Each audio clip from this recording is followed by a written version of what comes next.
Hello, Hallmark Hot Takers, and welcome to, what episode is this?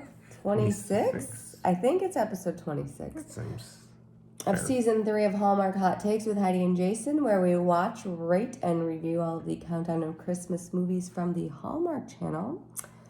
And here to explain our complicated rating system is Jason. It's a candy cane-based rating system where we award a movie half to 5 candy canes. Combine the scores to get a score out of 10 candy canes. And that is based on how much we liked or disliked this movie. So tonight's offering is called Undercover Holiday, starring Noemi Gonzalez and Stephen Huszar.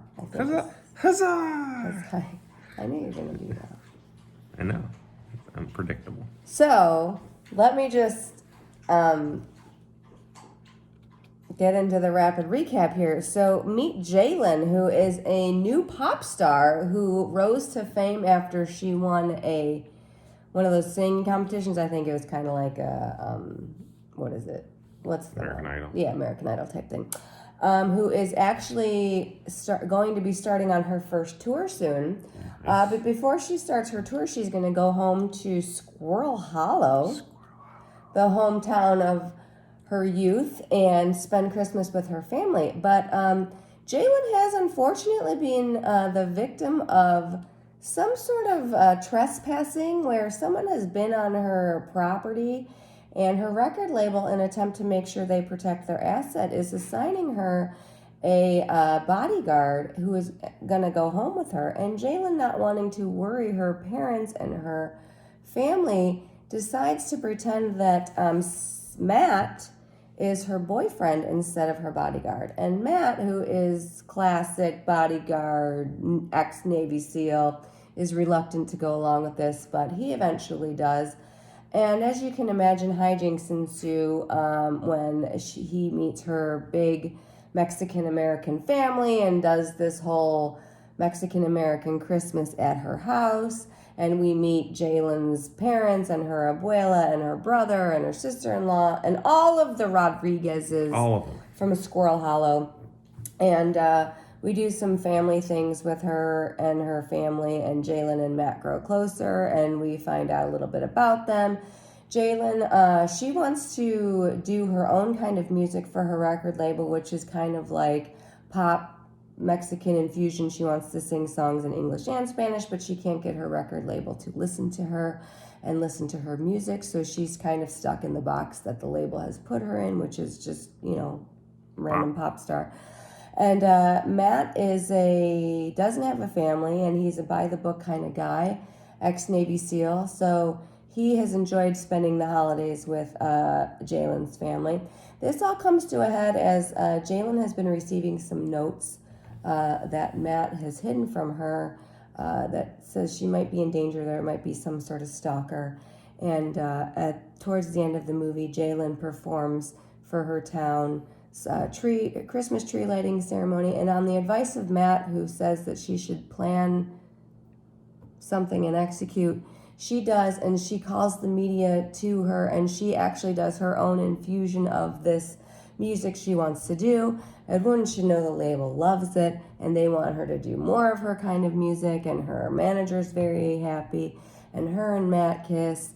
And then her ex-boyfriend shows up and tries to get up on stage with her, and we find out that he is the one who has actually been leaving the notes. But Jaylen finds out about the notes, and she's not very happy that Matt kept this secret from her, so she gets upset with him, and she blows all their cover, and everybody's mad at the lies and the blah, blah, blah. But then Jaylen says to her family that, she's sorry for lying to them, but they have to start treating her with the respect she deserves as an artist. And then Matt makes a grand gesture at the end and gives her a gift, and they reconcile outside of the Rodriguez home, and they kiss, and they share one big Rodriguez Christmas, and that is Undercover Christmas. That was great. Thank you. Let's recap. All right, let's recap this. Where are we going? Likes, dislikes? Let's go likes. Likes. What do you got on the like side? I liked Benny, her agent, or her manager, excuse me. He just had a good personality. I thought he was kind of funny. He was funny. So I liked him. You know me, I like the nativity scene. There was some Jesus. When they did the live nativity, there was Jesus. And it was actually kind of funny because at the nativity scene, they made the pregnant sister-in-law be Mary, and then she went into labor, and that was kind of funny. That was good. That was good. When she was lighting the tree lighting ceremony where she then performed, she did this, her original audition for this show that she won was with her friend Lorelai, and her friend also wanted to be a singer, and she didn't make it into the audition, and so she did this tree lighting with Lorelai and thanked her for giving her the courage to do the show and all that it brought her, and I thought that was really nice. And I liked Hector, her brother.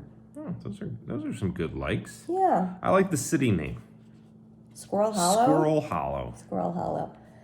Yes, that's a very strange very name, strange name.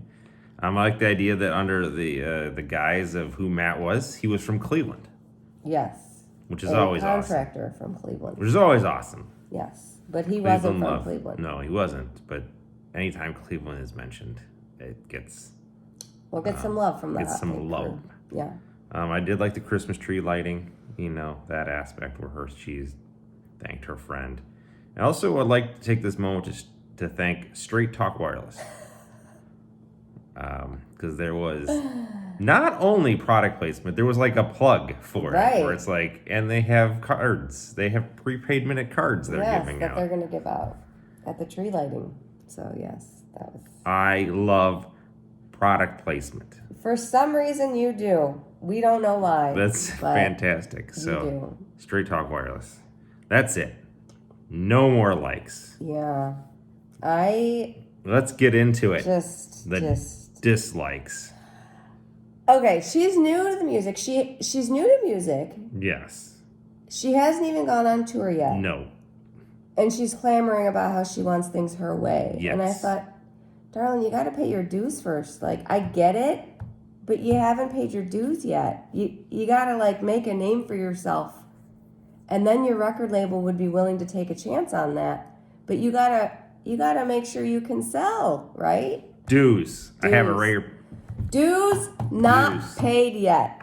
Didn't like that. I didn't like her first song when it started off the movie. This was a bad song. Baby, baby, baby or something. And it's for Hallmark, it was lyrics about your hands being all over me, and I thought that was a little risque for Hallmark. I did not like it. I didn't like that. I hated the whole dues thing. I gotta be honest. Crazy. I didn't like Jaylen.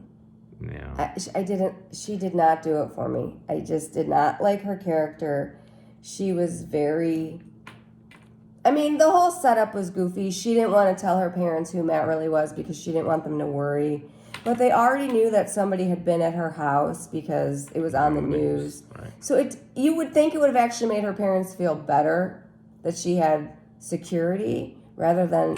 The whole lie didn't make any sense. It was very contrived, and I didn't like it. And also, she had the lies. I hate the lies. But then she really didn't help Matt out. There's a couple instances where, she left him hanging. Where, they were with their friends. They're like, oh, Matt, why don't you tell him how we met? It's like, no, this is your damn lie. You need to own every single aspect of this because you're putting this guy in a very You're going to make him lose his job, too. Right. He definitely lost his job. He definitely lost his job. He better find new work or marry for money. Were there times where you're hoping there was going to be an assassination attempt? Because that's what I was hoping. I was hoping for something to zhuzh this thing up. So obvious fake snow. And yes, I know they use fake snow, but literally just bed sheets of snow that was covered. It was so obviously a bed sheet that it was so terrible. I hated it. There's one point where Jaylen and Eddie, the ex-boyfriend, are having this conversation about how Eddie done her wrong, I guess. And it was so awkward because Matt was lurking around trying to eavesdrop, but not even trying to hide that he was eavesdropping. It's in between them. So he just kept coming over, and it was so off-putting. I didn't like it. Yeah. Overall, the dialogue was extremely cliched. There was nothing really profound or interesting that anybody said throughout the whole movie. No. The kiss where they kissed, there was no build up to it. It was well before the end of the movie, and they were just walking downtown and Yeah. about how they're going to go back to their lives once Christmas is over. And they're like, oh, well, do you want to go back to your life? Do you want to go back to your life? And he's like, well, Boom, it'd be kiss. unprofessional if I answered that question. And then 2 seconds later, he's kissing her, Yeah. which is unprofessional. Right. Matt didn't like it. No.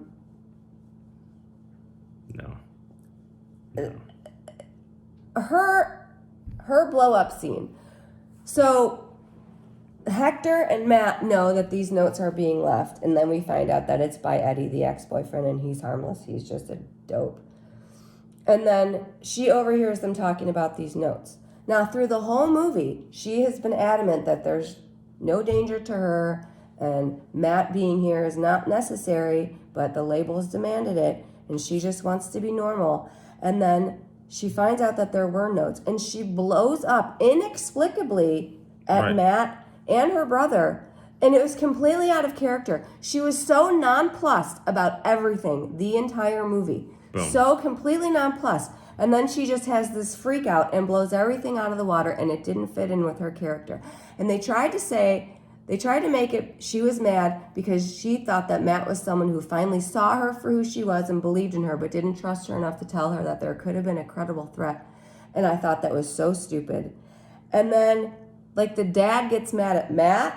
Like, he's like, all of this was a lie? It wasn't freaking Matt's fault. He was Right. trying to do his damn job. Another instance where she put him in a horrible spot. Right, and then Like- he had to answer for it. Right. So then Matt goes to a bar to drown his sorrows, and who's there but Hector, Right. He the should, brother. But wait. Hector's wife just had a damn baby. And he. A preemie baby who I think had to be in the NICU for a ICS. couple Yeah, days. they said the ICU. And he just has time to go to the bar and shoot the shit with Matt? Are you kidding me? No. He's there by himself, though. Right. It's led to believe that He Hector's just there. was there. Right. It's not like they both went out, or Right. he went or to find him. He went. No, he was there already, was having there. a drink. His wife is at home with the baby. and Hector's a horrible at the dad. Damn bar. He's gonna be a horrible dad. Seriously, Hector. And you were one of the things I liked in this movie, and then that happened, and I'm like, that's damn unrealistic because he ain't gonna be there No. and still be married. No, this is horrible. What were some of your or did I take them all? Most of them. I just like there wasn't an assassination. There wasn't. There wasn't even a credible. I wanted there at least to be some threat. It would've I just made it didn't more like how she made interesting. keep making Matt look bad when it was like all her. Like she had to make this work, and she was just a jerk. But she didn't need to make it work. The whole lie was so stupid in the first place. It didn't. You know why? need to Because she happen. was stupid. Her music was stupid. Wow. Candy canes. Let's do this. You got? Is that all you got? Yeah. All right. all I Let's got. candy cane it. What are you giving it? I think I know what you're giving it. I did not like this. I don't think either of us like this movie. I I could have gone with. I actually wanted to learn more a little bit about like Mexican Christmas cultures. I would have loved to have more of that stuff. There wasn't But, like, anything. We didn't do it. All they did was make tamales. Yeah, that And was, then the I rest like was that like scene. that That was was actually a good cute scene. I like agree. that. That was, And they didn't have anything like they did No.